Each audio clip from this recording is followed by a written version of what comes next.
آج جو آپ سے بات ہوگی کہ چیف الیکشن کمشنر اور اس کے دو ساتھیوں کا جو دور تھا وہ اختتام کو پہنچا ہے۔ جسٹس اطہر من اللہ کی جو ریمارک سامنے آئے ہیں، اس کے ساتھ ساتھ شوکت بسرا نے اختیار ولی کو ایک چیلنج دیا ہے، اور اس کے ساتھ ساتھ عمران خان صاحب کے بارے میں حامد میر کا جو تجزیہ سامنے آیا ہے، اور اس کے ساتھ سپریم کورٹ میں اس وقت توازن برقرار رکھنے کے لیے جو کھیل کھیلا جا رہا ہے، اس حوالے سے آپ سے بات ہوگی۔ السلام علیکم ناظرین، میں ہوں آپ کا ہوسٹ امجد گل اور آپ دیکھ رہے ہیں آپ کا اپنا پلیٹ فارم HRTV۔ پہلی بڑی خبر، جو چیف الیکشن کمشنر اور اس کے دو ساتھی تھے، ان کا ٹینیور اس وقت ختم ہو چکا ہے۔ جو پاکستان کی تاریخ کا سب سے بڑا فراڈ الیکشن ہوا تھا پاکستان میں، وہ انہی کی بدولت ہوا تھا۔ پاکستان کی تباہی کی ذمہ دار جو ہے وہ جسٹس قاضی فائز عیسی صاحب، جو اس کے ساتھ ساتھ اس کا جو دوسرا مین کھلاڑی تھا وہ یہی اس وقت چیف الیکشن کمشنر تھا، جس کا دور اب اپنے اختتام کو پہنچا ہے۔ لیکن وہ 26ویں آئینی ترمیم کی وجہ سے آج بھی ابھی بھی اپنی اس کرسی کے ساتھ چمٹا ہوا ہے، اپنی اس کرسی پہ بیٹھا ہوا ہے۔ 26ویں آئینی ترمیم کو پورے پاکستان کو پتا تھا کہ اس کو کس طرح پاس کیا گیا تھا، کس طرح لوگوں کے گھروں پہ ڈاکے ڈالے گئے تھے، کس طرح لوگوں کی عورتوں کو ان کے گھروں سے اغوا کیا گیا تھا، اور رات کی تاریکیوں میں اس 26ویں آئینی ترمیم کو پاس کر دیا گیا تھا۔ اس کی وجہ سے اب بھی وہ چیف الیکشن کمشنر جو پاکستان کی تباہی کا ذمہ دار ہے، آج بھی اپنی کرسی پہ بیٹھا ہوا ہے۔ حالانکہ کوئی اور جمہوری ملک تھا تو وہ کب کا اس ایسے بندوں کو، ایسے کھلاڑیوں کو سزا دے کے پورے اس قوم کے لیے، کیونکہ آپ نے جو فراڈ الیکشن کیا تھا، آپ نے جو عوامی مینڈیٹ پہ ڈاکہ ڈالا تھا، آپ پورے پاکستان کے مجرم ہیں۔ اور کوئی بھی جمہوری ملک ہوتا تو اس میں ابھی تک ایسے کھلاڑیوں کو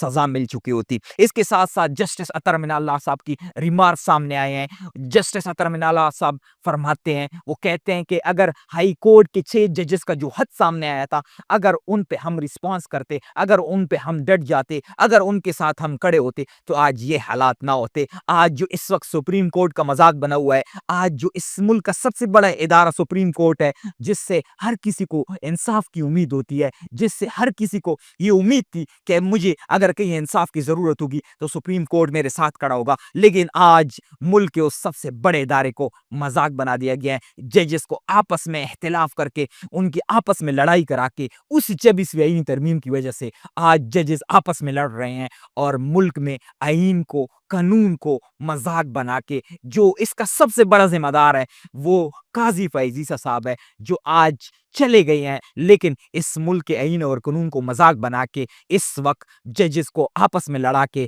آج وہ اس وقت کوڑا دان میں، تاریخ کے کوڑا دان میں کہیں پڑے ہوں گے۔ اس کے ساتھ ساتھ ہم دیکھ رہے ہیں کہ ایک تاجر کی ویڈیو وائرل ہو رہی ہے، جس نے یہ ڈیمانڈ کیا تھا کہ مریم نواز صاحبہ کو جو مراد علی شاہ صاحب ہیں اس کی جگہ ہمیں دی جائے، لیکن اس کی وضاحت سامنے آئی ہے۔ جو نون لیگ کے کارکنان ہیں، یا جو نون لیگ کے پیڈ آپ صحافی کہہ سکتے ہیں، کہ وہ بڑا اس چیز کو وہ اس کو بڑا وائرل کر رہے تھے، اور وہ بڑا اس کو خوش ہو رہے تھے کہ ایک تاجر کہہ رہے کہ ہمیں آپ مریم نواز صاحبہ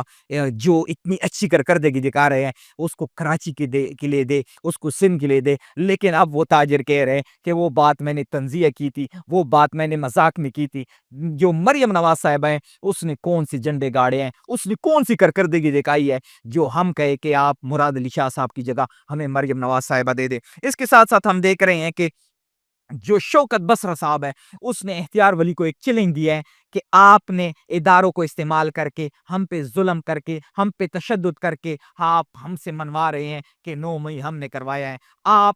9-10 گھنٹے کے لیے ہمارے پاس آ جائے، آپ ہمارے حوالے کوئی آپ کو کرے تو آپ 9 مئی کا بھی اپنا خود منوا لیں گے آپ سے کہ 9 مئی کا ماسٹر مائنڈ آپ تھے، اور اس کے ساتھ ساتھ 9/11 بھی آپ سے منوا لیں گے۔ تو آپ یہ خود کہہ سکتے ہیں کہ پاکستان تحریک انصاف کے خلاف جو آج تک ایک کارڈ استعمال کیا جا رہا ہے وہ کس وجہ سے استعمال کیا جا رہا ہے، اور پاکستان تحریک انصاف کی جو رہنما ہے ان کا اس بارے میں کیا خیال ہے کہ وہ ایک پری پلان، ایک فالس فلیگ آپریشن تھا۔ اس وجہ سے منصور علی شاہ کے ایک شو میں ہم دیکھ رہے ہیں کہ اختیار ولی میں کو یہ چیلنج ملا ہے کہ آپ 10 گھنٹے کے لیے اگر شوکت بسرا کے ساتھ گزار دیں گے تو آپ سے وہ 9/11 بھی منوا لے گا۔ اس کے ساتھ ساتھ ہم دیکھ رہے ہیں کہ